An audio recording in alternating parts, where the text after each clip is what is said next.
नमस्कार, मैं आपके साथ भंवर बोयत। आप देख रहे हैं DUC न्यूज राजस्थान चैनल। इस वक्त की बड़ी खबर, श्री गंगानगर जिले के बाद अब अनूपगढ़ जिला भी हीटवेव की चपेट में। अनूपगढ़ जिले का तापमान 46.7 डिग्री पहुंचा। अनूपगढ़ जिला कलेक्टर अवधेश मीणा ने हीटवेव के चलते सभी विभागों के साथ मीटिंग कर हीटवेव से बचने के लिए अलर्ट किया जारी। मौसम विभाग ने हीट वेव का जताया ऑरेंज अलर्ट। कल रविवार को 46.7 डिग्री सेल्सियस दर्ज हुआ था अधिकतम तापमान। श्रीगंगानगर के बाद अनूपगढ़ भीषण गर्मी के चलते आम जन हाल बेहाल। पंखे कूलर भी नहीं दे पा रहे लोगों को गर्मी से राहत। अनूपगढ़ में पारा पहुंचा 46.7 डिग्री। प्रशासन ने 25 मई तक हीटवेव का अलर्ट किया जारी। हीटवेव के चलते पानी की सेविंग को लेकर जलदाय विभाग ने आमजन को की अपील, जरूरत के हिसाब से करे पानी का इस्तेमाल। स्वास्थ्य विभाग ने हीटवेव को लेकर की तैयारी। स्पेशल वार्ड से लेकर ग्रामीण इलाके तक एम्बुलेंस का किया इंतजाम। हीटवेव के चलते लोगों को दिन में ज्यादा पानी पीने की चेतावनी की जारी। जिला प्रशासन के अलर्ट के चलते जलदाय विभाग ने स्टोरेज टैंकों में पानी के स्टोरेज की बढ़ाई मात्रा। ग्रामीण इलाकों में पानी के टैंकर पहुंचाने की व्यवस्था की। अनूपगढ़ जिला कलेक्टर अवधेश मीणा। हीटवेव के चलते सक्रिय खबरों के अंत में आप सभी से निवेदन, अपने आसपास और देश प्रदेश की छोटी बड़ी ताज़ा खबरों के लिए आप हमारे DUC न्यूज राजस्थान चैनल को सब्सक्राइब, लाइक, शेयर, कॉमेंट जरूर करें। जल्द मिलते हैं एक नई अपडेट के साथ। धन्यवाद।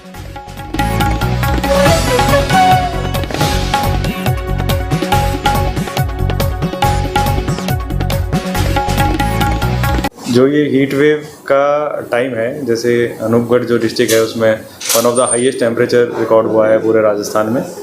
और अगला जो नेक्स्ट वीक है उसमें एक्सपेक्टेड है कि टेम्परेचर्स और बढ़ेंगे और 48 से 50 डिग्री तक भी जा सकता है। तो मेरा सभी लोगों से आग्रह है कि जो प्रिकॉशंस है उसको फॉलो करें और गर्मी में बाहर नहीं निकले, धूप में बाहर नहीं निकले और अपने साथ अपने परिवारजनों का भी ध्यान दें और पशुओं का भी ध्यान दें। इसके लिए हमने आज मीटिंग भी ली है, सभी विभागों की मीटिंग ली गई है। स्पेशली जो शहरी निकाय है और ग्रामीण निकाय है, इसमें हमने BDOs को कहा गया है कि जहाँ पे भी अपने नरेगा के काम हो रहे हैं या फिर और भी जो काम हो रहे हैं वहाँ पे एडिक्वेट अवेलेबिलिटी होनी चाहिए दवाइयों की, ग्लूकोज की, ORS की, जो भी हीट वेव से लड़ने के लिए, छाया की, पानी की, सभी की। शहरी क्षेत्र में भी जो पब्लिक प्लेसेस है जैसे कि बस स्टैंड्स हुए, रेलवे स्टेशंस हुए, वहाँ पे एडिक्वेट व्यवस्था पानी की, छाया की, शेल्टर की सब उपलब्ध होनी चाहिए। सेम हमने सभी हॉस्पिटल्स, PHCs और CHCs में भी डायरेक्शन दिए गए हैं कि जो दवाइयाँ है वो वहाँ पे उपलब्ध रहे हीट वेव से लड़ने के लिए। और गर्मी की लड़ने की जो व्यवस्था है वो तुरंत होनी चाहिए। वहाँ पे पंखा, कूलर जो भी हो वो उपलब्ध रहना चाहिए। लाइट के लिए सभी जगह हॉस्पिटल्स में डीजल जनरेटर्स वगैरह है उनको चालू रखें इमीडिएटली। बिजली विभाग को निर्देश दिए गए हैं कि जो लाइट की कटौती है उसको तुरंत से तुरंत, अगर कोई फॉल्ट आता है तो तुरंत से तुरंत उसको रिजॉल्व करे और लाइट की कटौती ज़्यादा नहीं हो। और जो अपना PHD विभाग है उसको भी हमने डायरेक्शंस यही दिए है कि पानी की समस्या जो इमीडिएटली रिजॉल्व हो सकती है उसको इमीडिएटली रिजॉल्व करें। और अगर कहीं बहुत ज़्यादा समस्या है तो टैंकर भी हमारे पास उपलब्ध है, टैंकरों से भी हम सप्लाई कर सकते हैं। सभी डिपार्टमेंट्स को ओवरऑल यही टारगेट दिया है। लोगों से हम ये आशा करना चाहते हैं, व्यापारियों से और सब जगह, कि दिन में बिल्कुल नहीं निकले। अगर आप लोग अपनी बाज़ार और दुकानों को दिन में थोड़ी देर बंद रख सकें तो वो सभी लोगों के लिए अच्छा होगा। और कृषि कार्य करने वाले लोगों के लिए भी हमने एडवाइजरी जारी की है एग्रीकल्चर डिपार्टमेंट से, और जारी कराएंगे।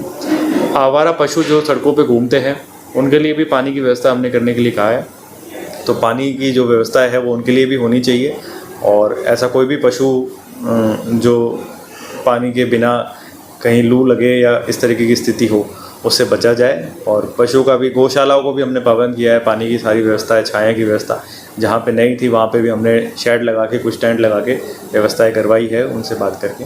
सभी जगह ओवरऑल लोगों से यही कहना है कि अगले वीक तक, एक वीक का जो है रेड अलर्ट है अपने डिस्ट्रिक्ट में, तो उस हिसाब से जो है वो अपना घरों से कम बाहर निकले, ज़रूरत होने पे ही भीड़ के इलाके में नहीं जाए और अपने बॉडी को हाइड्रेटेड रखे, ORS का घोल ले और पानी पीते रहे। सर, जिस प्रकार से गंगानगर नगर परिषद की तरफ से सड़कों पे पानी का छिड़काव किया जा रहा है, ऐसा कुछ अनूपगढ़ और नूपगढ़ की जो मंडियाँ वहाँ पे कुछ शुरू किया गया नगर परिषद और नगर पालिकाओं की तरफ से? हाँ, नगर परिषद अनूपगढ़ के द्वारा किया गया है पानी का छिड़काव। और रायसिंह नगर को भी हमने डायरेक्शन दिए है। स्पेशली जो बस स्टैंड्स है जहाँ पे लोग बैठते हैं और ज़्यादा टाइम तक रहते हैं, खड़े भी रहते हैं, वहाँ पे सड़कों पे भी हम इसको प्रयोग के तौर पे थोड़ा थोड़ा ट्राई करेंगे वहाँ पे भी, कि किस तरह से थोड़ा टेम्परेचर को कंट्रोल कर सकते हैं। हीट वेव्स के लिए पूरा जिला प्रशासन सतर्क है। लगातार हमारे डीएम सर से मीटिंगें भी हो रही है, वार्ता भी हो रही है और इसके लिए पीएचईडी विभाग द्वारा नियमित रूप से क्लोरिनेशन युक्त पानी की सप्लाई हेतु सभी को पाबंद किया गया है। सभी सहायक अभियंता, कनिष्ठ अभियंता सभी अलर्ट मोड पे हैं और जो अगर किसी प्रकार की कोई लीकेज पाई जाती है तो उसको भी तुरंत निस्तारण, उसका समाधान करने की कार्रवाई की जा रही है। पानी की बचत के लिए खुले नल नहीं छोड़े जाएं, फालतू टंकियां ओवरफ्लो जो घरों में होती है उनको नहीं किया जाए, उनमें फ्लोट लगाए जाएं और खुले नल छोड़ के जो नालियों में वेस्टेज पानी चलता रहता है उसकी रोकथाम के लिए हम जागरूक कर रहे हैं। हमारी टीम भी जागरूक कर रही है आम जनता। जहाँ कहीं वैकल्पिक व्यवस्था के रूप में जहाँ कहीं भी दिक्कत आती है, कभी जैसे कोई पावर कट का इशू आ गया या कोई सप्लाई आगे पीछे डिस्टर्ब हो गई है, उस दौरान हम प्रायोरिटी के हिसाब से टैंकर द्वारा भी जलापूर्ति करते हैं। पूरी तैयारी है सर और प्रशासन के साथ हम लगातार संपर्क में हैं और प्रशासन द्वारा भी लगातार मीटिंग और वार्ता की जा रही है। कितने दिनों तक सर हीट वेव का और अभी अनुमान है? अनुमान जैसे मौसम विभाग का अनुमान था 21 से 25 के बीच में मैक्सिमम हीट वेव्स का। पिछले 4-5 दिवसों से जो हीट स्ट्रोक को लेकर और गर्म लू तप को लेकर जो अलर्ट जारी हो रखा है, जिसमें अपना गंगानगर क्षेत्र भी है और अनूपगढ़ भी उसमें आता है, को देखते हुए प्रशासन की तरफ से और जिला स्तर से और राज्य स्तर से भी हमें निर्देश जारी हुए हैं कि इसके लिए हमको क्या क्या तैयारियां करनी है, जिसके लिए हमने हमारे स्तर पर इस स्वास्थ्य केंद्र के सामुदायिक स्वास्थ्य केंद्र के स्तर पर एक रैपिड रिस्पॉन्स टीम का गठन किया गया है, जिसकी जानकारी हमने उच्च स्तर पर भी भिजवा दी गई है। साथ ही हीट स्ट्रोक से निपटने के लिए जो जो तैयारियां होती है, जैसे कि हमने अलग से बेड रिजर्व किए हुए हैं, स्टाफ को, डॉक्टर्स को इसके लिए मतलब ओरिएंट कर रखा है। साथ में टाको एक पद्धति होती है जिससे अगर कोई हीट स्ट्रोक का पेशेंट आता है तो उसको तुरंत आइडेंटिफाई करके एक टार्प पे रोल करते हुए उसको कैसे टेम्परेचर रिड्यूस करना है, उसके लिए हमने आइस पैक्स और की व्यवस्था इमरजेंसी में कर रखी है। तो कुल मिला के साथ ही हमने जो संस्थान को कूल ठंडा रखने के लिए सभी वार्ड्स में और यहाँ तक कि ओपीडी में जहाँ लाइन बनती है और जहाँ पेशेंट दवाई लेता है वहाँ पर भी जैसे एक बड़ा जंबो कूलर और उनकी नॉर्मल कूलर्स की व्यवस्था, डेजर्ट कूलर्स जैसे हमने कहते हैं, उनकी व्यवस्थाएं कर रखी है। तो कुल मिला के इस गर्मी से निपटने के लिए हम प्रिकॉशनरी रूप से भी और ट्रीटमेंट पार्ट में भी दोनों चीज में हम तैयार हैं। सर, ग्रामीण इलाकों से अगर पेशेंट को लाने के लिए एम्बुलेंस की तैयारी पूरी? हाँ जी, एम्बुलेंस की तैयारी पूरी। एम्बुलेंस के लिए भी अलर्ट्स और उनके लिए भी निर्देश जारी हो रखे हैं, उनको भी सूचना सरकार द्वारा की गई है कि आपको क्या क्या तैयारियां रखनी है। सर, पेशेंट को इस वक्त आप क्या सलाह दे रहे हैं कि क्या एहतियात बरतें? इसमें जहाँ तक मुमकिन हो, भीषण गर्मी का जो समय होता है दोपहर का, उसमें बहुत जरूरी हो तो ही बाहर निकलें और बाहर निकलते हैं तो अपने चेहरे को और छाती को अच्छी तरह से कपड़े से ढक के लगे ताकि तेज लू के जो थपेड़े लगते हैं वो अपने चेहरे पे या अपने शरीर पे ना लगे।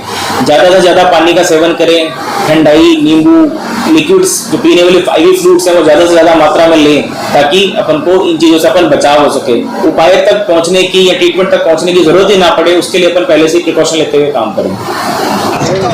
पिछले 5 दिनों से अनूपगढ़ में बहुत ज़्यादा गर्मी हो रखी है।